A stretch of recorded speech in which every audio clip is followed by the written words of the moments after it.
kid growing up is, sometimes we just kind of rolled with the punches and went with, and then you get to a point where it's like, well, these people are idiots, or whatever the case might be.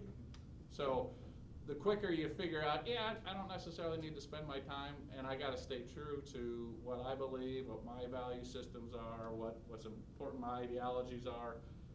That to me is where you're gonna, and you'll be happier. You really will be. Go ahead. Did you have doubters, like saying that you wouldn't be like where you are today? All the time. Great question. Like, how did you like deal with that? One ear out the other. Because I guess I would say is when we go back to that 30,000 foot view, this is where I knew I wanted to get over there. In your case, you've already told me this is your end result, this is where you want to go. You got that vision, that's awesome. And so now you're just putting the steps in place. You got the work ethic coming, boom, boom, boom, and it's going to get you there. Same thing, move the doubters aside. There's always going to be doubters in your life. Don't get consumed and don't surround yourself with them. Move around them.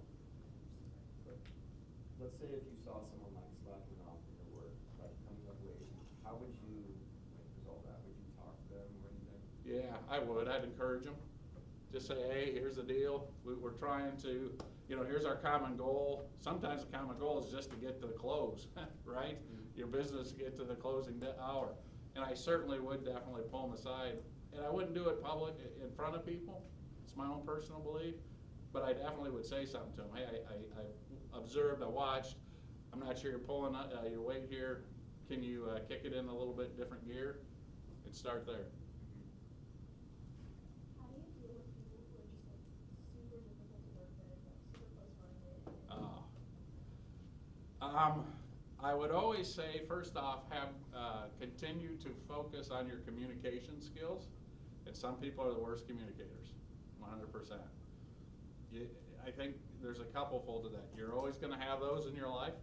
You're going to have that particular, and then you can sort of see the work ethic. That sort of goes hand in hand, right? Those types of people. But I guess I would say is, again, focus on moving around them. What's the bigger end game? What's the bigger goal? If this person here is telling me I can't do something, or they're just a doubter, or they're just in my way, well, I'm just going to go around because there's the goal. So with or without you, I'm going to make it there. Like we talked about in our life, we thought had the best work ethic. So if there anybody like in your life that was almost like a counselor, you would like your like ethic to that. Great question. My father. So in the theme of fathers, how could I go off of that? So yeah, he was Navy, in the Navy. So he had a short leash with all of us, but I loved him to death. We were very close, and he was one person that strong work ethic, grew up with nothing, and he was the oldest of 8 kids, and so just to see how his progression of life was amazing. Did you know that you know what you wanted to be even like when you were like our age? You know what I wanted to be at your age? I wanted to be a school bus driver. So I thought that was cool. Maybe I was a little younger than that, but I did not, and I think that's okay. I think there's things that motivate us, and I would also probably comment to you is find stuff that you love. So I sort of gravitated when I first, early in my career, I was a journalist. I was a writer for a newspaper, and I love the creativity side because everybody has a story, right? So I really enjoyed that. I just happened to also be in economics, and so that sort of guided me to that. But when I was sitting in your seat back as a freshman in high school, I don't know that that was what I had in life. But I did like to make money. I wanted to make money, so I worked at the newspaper. I worked for a restaurant, just to drive the earnings. So you said you only missed one day in your work. Like, how did you get motivated to work, like when you were down or like a little bit sick? yeah, good question. That's a key. Couple things to that. You need to fill your gas tank up, so to speak, with it's sort of input output. Whatever you're feeding your mind with is what's going to come out, right? So there were a lot of motivational speakers over the years that I had listened to, like a Zig Ziglar, Tony Alexandra, Stephen Covey, these people were just encouraged, they encouraged. My parents were very encouraging. I think the best part of that is, and certainly on a religious side for me as well, so you find those pockets in your life that you know that you can go to. You may have a friend that is the one person in your life that always makes you feel better.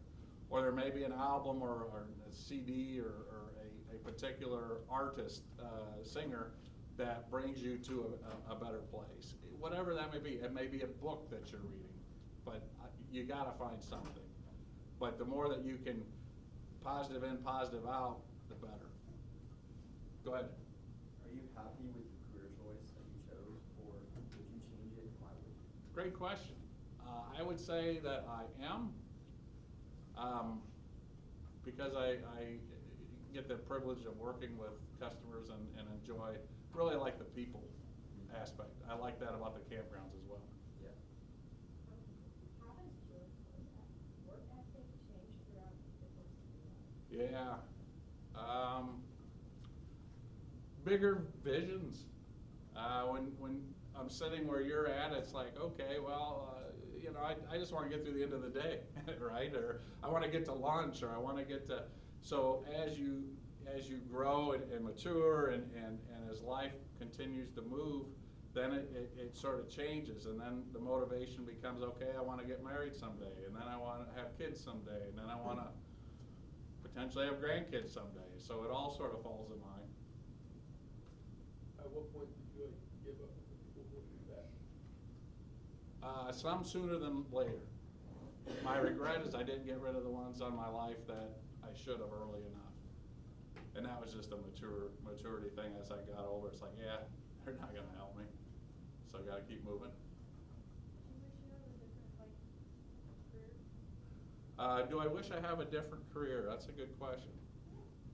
I don't. I am very satisfied, very happy with what I've chosen, just because it works and as it has worked for me. Sometimes people think of my industry as very boring, so that's sort of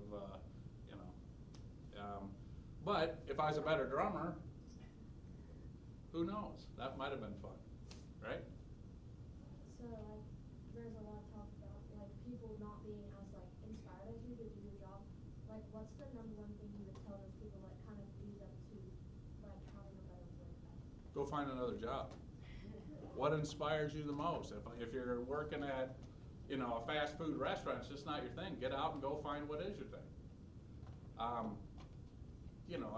There's things like, and I'm only going to use your background because you're a musician, me too.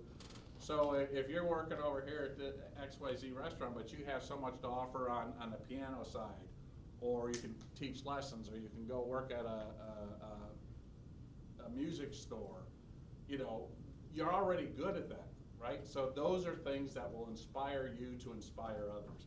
That would be my recommendation, is find your passion. The quicker you find it, I think the easier it is. What's your favorite part? Favorite part of career? People. Finding the stories. That's my old journalism days.